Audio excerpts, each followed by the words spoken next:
Welcome back to Xylem learning. നിങ്ങളുടെ സ്വന്തം Arunima miss ആണ്. അപ്പോൾ USS എക്സാമിന് വേണ്ടിയിട്ട് എല്ലാവരും നന്നായിട്ട് പഠിക്കുന്നെന്ന് വിചാരിക്കുന്നു. അപ്പോൾ നിങ്ങൾക്ക് വേണ്ടിയുള്ള വളരെ ഇമ്പോർട്ടന്റ് ആയിട്ടുള്ള ബേസിക് സയൻസിലെ കുറച്ച് ക്വസ്റ്റ്യൻസുമായിട്ടാണ് മിസ് വന്നിരിക്കുന്നത്. അപ്പോൾ സ്കൂളുകളിലൊക്കെ നമ്മൾ സേഫ് ഫുഡ് പഠിക്കാൻ വേണ്ടി തുടങ്ങിയിട്ടുണ്ടെന്ന് തോന്നുന്നു. നമ്മൾക്ക് സുരക്ഷിതമായിട്ടുള്ള ഭക്ഷണത്തെ കുറിച്ച് പറയുന്ന ചാപ്റ്ററാണ് സേഫ് ഫുഡ് എന്ന് പറയുന്നത്. അപ്പോൾ ഈ സുരക്ഷിത ഭക്ഷണം എന്നുള്ള ചാപ്റ്ററിൽ വളരെ ഇമ്പോർട്ടന്റ് ആയിട്ടുള്ള ഒരു ക്വസ്റ്റ്യനിലൂടെ തന്നെ നമുക്ക് തുടങ്ങാം കേട്ടോ. അപ്പൊ ക്വസ്റ്റ്യൻ ഇതാണ്, ശ്രദ്ധിച്ചേ. പാസ്ചറൈസേഷനുമായി ബന്ധപ്പെട്ട ശരിയായ പ്രസ്താവന തിരഞ്ഞെടുക്കുക. ഇതാണ് നമ്മുടെ ക്വസ്റ്റ്യൻ എന്ന് പറയുന്നത് അല്ലെ. Select the correct ones related to pasteurization. അപ്പൊ എന്താണ് പാസ്ചറൈസേഷൻ എന്ന് നമുക്ക് അറിയില്ലേ? അപ്പൊ ക്വസ്റ്റ്യൻ ഇതാണ്. അപ്പൊ നമുക്ക് ഓപ്ഷൻസും തന്നിട്ടുണ്ട്. ഇപ്പൊ നമ്മുടെ USS ക്വസ്റ്റ്യനുകളിലും അല്ലെങ്കിൽ മറ്റ് കോമ്പറ്റേറ്റീവ് എക്സാംസിലും ഇപ്പൊ കണ്ടുവരുന്ന ഒരു പാറ്റേൺ ആണ് നമുക്ക് വലിയ വലിയ സ്റ്റേറ്റ്മെന്റുകൾ തരിക, അതായത് പ്രസ്താവനകൾ തരിക. ആ പ്രസ്താവനകൾ ശരിയാണോ തെറ്റാണോ എന്ന് നമ്മൾ തിരിച്ചറിയാം. അപ്പൊ നമുക്ക് എന്താണ് ആ കൺസെപ്റ്റ് അല്ലെ, എന്തിനെ കുറിച്ചാണ് നമ്മൾ പാസ്ചറൈസേഷൻ ആണ് ഇവിടെ കൊടുത്തിരിക്കുന്നത്. അപ്പൊ പാസ്ചറൈസേഷൻ എന്താണെന്ന് അറിയുന്ന ഒരു കുട്ടിക്ക് മാത്രമേ അല്ലേ ഇത് ചെയ്യാൻ വേണ്ടി പറ്റുകയുള്ളൂ. അപ്പൊ പാസ്ചറൈസേഷൻ എന്ന് പറഞ്ഞാൽ നമ്മൾ പഠിച്ചിട്ടുണ്ടായിരുന്നു, പാൽ ഉൽപ്പന്നങ്ങള് അതുപോലെ തന്നെ ജ്യൂസസ്, ഇതിലൊക്കെ നമ്മൾ ഉപയോഗിക്കുന്ന ഒരു മെത്തേഡാണ് പാസ്ചറൈസേഷൻ. ഭക്ഷണ പദാർത്ഥം കേടുകൂടാതെ സൂക്ഷിക്കാനുള്ള, സൂക്ഷ്മജീവികളുടെ അറ്റാക്ക് തടയാനുള്ള ഒരു മാർഗം. പ്രധാനമായിട്ടും പാസ്ചറൈസേഷൻ നമ്മൾ കണ്ടിരിക്കുന്നത് പാൽ ഉൽപ്പന്നങ്ങളിലാണ്. അതാണ് നമുക്ക് ഏറ്റവും കൂടുതൽ പരിചയം. അപ്പൊ ക്വസ്റ്റ്യൻ ഇതാണ്, milk is heated at 70 degree for 30 seconds then cooled rapidly to 10 degree Celsius. അപ്പോൾ ഒരു 70 ഡിഗ്രിയിൽ നമ്മൾ ചൂടാക്കി, എന്നിട്ട് പെട്ടെന്ന് തന്നെ തണുപ്പിക്കുകയും ചെയ്തു. ചൂടാക്കി പെട്ടെന്ന് തന്നെ തണുപ്പിച്ചു. 70 ഡിഗ്രി സെൽഷ്യസിൽ 30 സെക്കൻഡ് വരെ പാൽ ചൂടാക്കിയ ശേഷം അതെന്ത് ചെയ്യാണ്, നേരെ പെട്ടെന്ന് തന്നെ അല്ലെ കൂളാക്കുകയാണ്. ഈ താപ വ്യതിയാനം മൂലം പാലിലെ സൂക്ഷ്മജീവികളുടെ കോശസ്തരം പട്ടുകയും അവരെന്ത് ചെയ്യും, നശിക്കുകയും ചെയ്യുന്നു എന്നുള്ളതാണ് രണ്ടാമത്തെ സ്റ്റേറ്റ്മെന്റ് എന്ന് പറയുന്നത്. ക്ലിയർ അല്ലേ നിങ്ങൾക്ക്? യെസ്, അങ്ങനെയാണ് എന്നുണ്ടെങ്കിൽ മൂന്നാമതായിട്ട് കൊടുത്തിരിക്കുന്നത് വൈൻ, പഴച്ചാറുകൾ എന്നിവയിൽ നമ്മൾ ഈ മെത്തേഡ് ഉപയോഗിക്കുന്നുണ്ട്. ഇതാണ് 3 സ്റ്റേറ്റ്മെന്റ് എന്ന് പറയുന്നത്. നോക്കിക്കേ, ഡി എന്ന് പറയുന്നത് ABC എന്നീ 3 എണ്ണവും ശരിയാണ് എന്നുള്ളതാണ് നമ്മുടെ ഡി എന്ന് പറയുന്ന സ്റ്റേറ്റ്മെന്റ്. അപ്പൊ നിങ്ങൾക്ക് ഇതെല്ലാം ശരിയാണോ തെറ്റാണോ എന്താണ് നിങ്ങൾക്ക് തോന്നുന്നത്? Milk is heated 70 degree for 30 seconds then cooled rapidly to 10 degree Celsius. ഒന്ന് ആലോചിച്ച് നോക്കിക്കേ അല്ലേ, ഈ സ്റ്റേറ്റ്മെന്റ് എന്താണ്? തീർച്ചയായിട്ടും ശരിയായിട്ടുള്ള കാര്യമാണ്. നമ്മൾ അങ്ങനെയാണ് ചെയ്യുന്നത്. അപ്പോൾ ഈ ഉണ്ടാവുന്ന താപ വ്യതിയാനം മൂലമാണ് മൈക്രോ ഓർഗാനിസത്തിന്റെ സെൽ മെംബ്രെയിൻ എന്ത് ചെയ്യുന്നത്, ബ്രേക്ക് ചെയ്യുകയും ആ ജീവി ചത്തുപോവുകയും ചെയ്യുന്നത്. അപ്പൊ ഇതും എന്ത് തന്നെയാ, ശരിയാണ് അല്ലെ.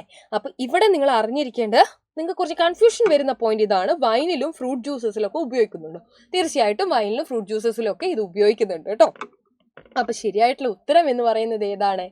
ഡി ഓപ്ഷൻ ആണ്. അപ്പൊ നിങ്ങൾ പാസ്ചറൈസേഷൻ പഠിക്കുന്ന സമയത്ത് ഒരാളെ കൂടെ മറന്നു പോവാതെ പഠിച്ചു വെക്കണം. അത് മഹാനായിട്ടുള്ള പാസ്ചറൈസേഷന്റെ പിതാവ് എന്നറിയപ്പെടുന്ന ലൂയി പാസ്ചർ ആണ്. അദ്ദേഹത്തിന്റെ പേരിൽ നിന്നാണല്ലേ കിട്ടുന്നത്. അപ്പൊ ലൂയി പാസ്ചറേയും കൂടെ ഓർത്ത് വെക്കുക. ലൂയി പാസ്ചറെ കുറിച്ച് പഠിക്കുന്നതുകൊണ്ട് തന്നെ ബിസ് ഒരു പോയിന്റും കൂടെ പറഞ്ഞു തരാം.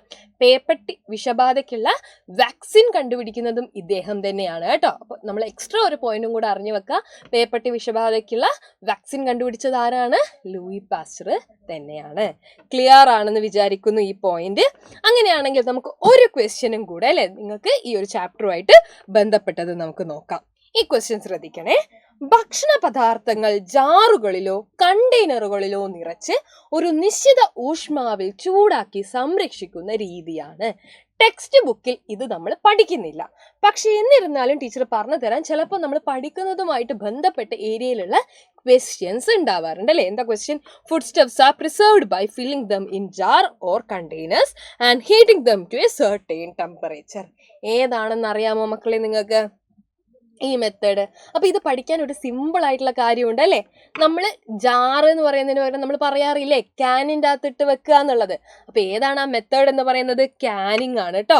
ക്യാനിങ് ആണ് ആ ഒരു മെത്തേഡ് എന്ന് പറയുന്നത്. സോ ക്ലിയർ അല്ലേ? അപ്പൊ ഭക്ഷണ പദാർത്ഥങ്ങൾ ജാറുകളിലോ കണ്ടെയ്നറുകളിലോ ഒക്കെ നിറച്ച് നിശ്ചിത ഊഷ്മാവിൽ ചൂടാക്കി സംരക്ഷിക്കുന്ന ആ രീതിയാണ് നമ്മൾ എന്ത് പേരിട്ട് വിളിക്കുന്നത്? കാനിങ്. എന്താണ് വിളിക്കുക? കാനിങ് എന്ന് വിളിക്കുന്നത്. കൺഫ്യൂഷൻസ് ഇല്ലല്ലോ, ക്ലിയർ അല്ലേ? ഈ പോയിന്റ്സുകളൊക്കെ ഒന്ന് ഓർത്ത് വെച്ച് കഴിഞ്ഞാൽ വളരെ നല്ലതാണ്. ഓക്കെ, അപ്പം നമ്മൾ ഈ ചാപ്റ്ററുമായിട്ട് ബന്ധപ്പെട്ട അല്ലേ വളരെ ഇമ്പോർട്ടൻ്റ് ആയിട്ടുള്ള 2 ക്വസ്റ്റ്യൻ ഡിസ്കസ് ചെയ്ത് കഴിഞ്ഞു. അപ്പോൾ ഇത്തരത്തിലുള്ള ക്വസ്റ്റ്യൻസും ഈ ചാപ്റ്ററിൽ നിന്ന് വരാം അല്ലേ. അതേപോലെ തന്നെ ഈ ഭാഗത്ത് നമ്മൾ പഠിക്കുന്നുണ്ടായിരുന്നു ഫുഡിൻ്റെ അല്ലേ ക്വാളിറ്റിയും സ്റ്റാൻഡേർഡും ഒക്കെ ഉറപ്പുവരുത്താൻ വേണ്ടിയിട്ട് ഇവിടെ ഒരു എന്തുണ്ട്, ഗവൺമെൻറ് അതോറൈസ്ഡ് ആയിട്ടുള്ള ഒരു സംഭവം ഉണ്ട് അല്ലേ. എന്തായിരുന്നു അതിൻ്റെ പേര് മറന്നു പോകരുത്, ടീച്ചർ ഒരിക്കൽ കൂടെ പറഞ്ഞു തരികയാണ്. എന്താണ്? FSSAI. അപ്പോൾ എങ്ങനെയാണ് നമ്മളിത് ഓർത്ത് വെക്കുക? ഇതിൻ്റെ പൂർണ്ണരൂപം എന്താണെന്നൊക്കെ ചിലപ്പോൾ ക്വസ്റ്റ്യൻ വരും അല്ലേ. അപ്പോൾ എന്താണ്? Food safety and standard authority of India. അപ്പൊ ഈ ഒരു പോയിന്റും കൂടെ നിങ്ങൾ ഓർത്ത് വെക്കണം. FSSAI അല്ലെ, food safety and standard authority of India. ആദ്യത്തെ എസും രണ്ടാമത്തെ എസും തമ്മിലാണ് പലപ്പോഴും മാറിപ്പോവാറ് അല്ലേ. അപ്പൊ ആദ്യം നമ്മൾ ഭക്ഷണം കഴിക്കുമ്പോൾ എന്ത് വേണം? നമുക്ക് സുരക്ഷ ഉണ്ടാവണം. അപ്പൊ ഫസ്റ്റ് എന്താ? സേഫ്റ്റി ആണ്. പിന്നെയാണ് അതിന്റെ സ്റ്റാൻഡേർഡിനെ കുറിച്ചൊക്കെ നമ്മൾ ചിന്തിക്കുക അല്ലെ. അപ്പൊ സേഫ്റ്റി എന്നുള്ള ആ ഒരു കാര്യം നിങ്ങളുടെ മൈൻഡിലേക്ക് കൂടി വന്നു കഴിഞ്ഞാൽ നിങ്ങൾക്ക് അതത്ര തെറ്റിപ്പോകത്തില്ല. അപ്പൊ ടീച്ചർ പറഞ്ഞ കാര്യങ്ങളൊക്കെ ക്ലിയർ ആണോ? യെസ്. അപ്പൊ ഇത് ഈ ചാപ്റ്ററിലെ മാത്രം ക്വസ്റ്റ്യൻസ് ആണ്. ഇനി ഒരുപാട് ചാപ്റ്റേഴ്സിലെ ക്വസ്റ്റ്യൻ നിങ്ങളെ കാത്തിരിപ്പുണ്ട്. അതൊക്കെ വരും ദിവസങ്ങളിൽ നമ്മളിതാ നിങ്ങളിലേക്ക് എത്തിക്കുന്നതായിരിക്കും. അപ്പൊ എല്ലാവർക്കും ഇന്നത്തെ ക്ലാസ് ഇഷ്ടപ്പെട്ടു എന്ന് വിചാരിക്കുന്നു. അടുത്ത ദിവസം നമുക്ക് വീണ്ടും കാണാം. Until then, bye bye, see you, take care.